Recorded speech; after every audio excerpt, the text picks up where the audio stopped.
Good evening. இன்றைக்கி நம்ம துபாயில் இருக்கிறோம். வந்ததெல்லாம் உங்களுக்கு தெரியும், துபாய் வந்தது நான் வீடியோ உங்களுக்கு போட்டிருக்கேன். அப்புறம் இன்றைக்கி வந்து சும்மா என் ஃப்ரெண்டோட டீ குடிக்கலான்னு வந்து டீ வந்துருக்கு நமக்கு. சும்மா இந்த கடையில் என்ன இருக்குன்னு பார்க்கலான்னு சும்மா ஒரு ஏதோ முட்டை சமோசா மாதிரி ஒன்று வச்சுருக்காங்க. என்ன இதுன்னு பார்ப்போம். எடுத்துகிட்டு வருவாங்க, சாப்பிட்டு பார்ப்போம். ஏதோ ஒன்று எடுத்துகிட்டு வந்திருக்காங்க, என்னதுன்னு பார்ப்போம். நம்ம ஆம்லெட் ஒன்று கொடுத்துருக்காங்க. இது வந்து ஆம்லெட் சமோசா எவ்வளோ பெருசாக இருக்குது பார்த்துக்கோங்க. சைஸாக பார்த்தீங்கன்னா ஆம்லெட் சமோசா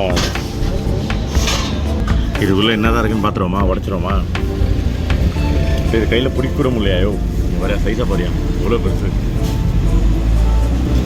சூடாக இருக்குமான்னு கேட்டால் சூடாக இருக்கும். நான் கடைசியில் பார்த்தா சூடெலாம் இல்லை. உள்ள ஆம்லெட் இருக்கோன்னா உருளைக்கிழங்கு தான் இருக்குது. ஆமாம், இதில் ஆம்லெட் எங்கடா இது தமிழில் ஆம்லெட்டே இல்லைடா இதில். சரி, சாப்பிட்டு பார்ப்போமா?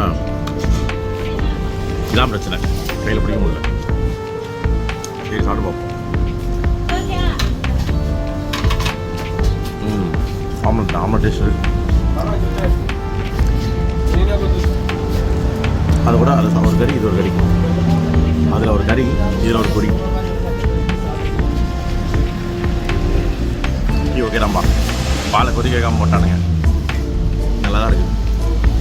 வேறு ஏதாவது ஸ்நாக் கெச்சப்பில் இப்படி கொஞ்சம் தொட்டு கெச்சப்போடு சாப்பிடுவோம்.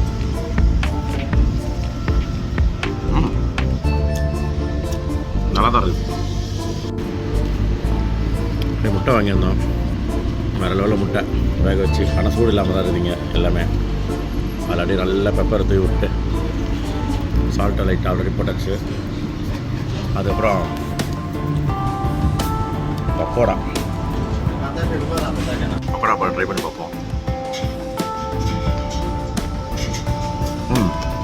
வெளியே நல்லா கிறிஸ்பியாக இருக்குது, உள்ள சாஃப்டாக இருக்குது. பட் மசாலா வேகலை, உள்ள அப்படியே மசாலா மாதிரி தான் இருக்குது.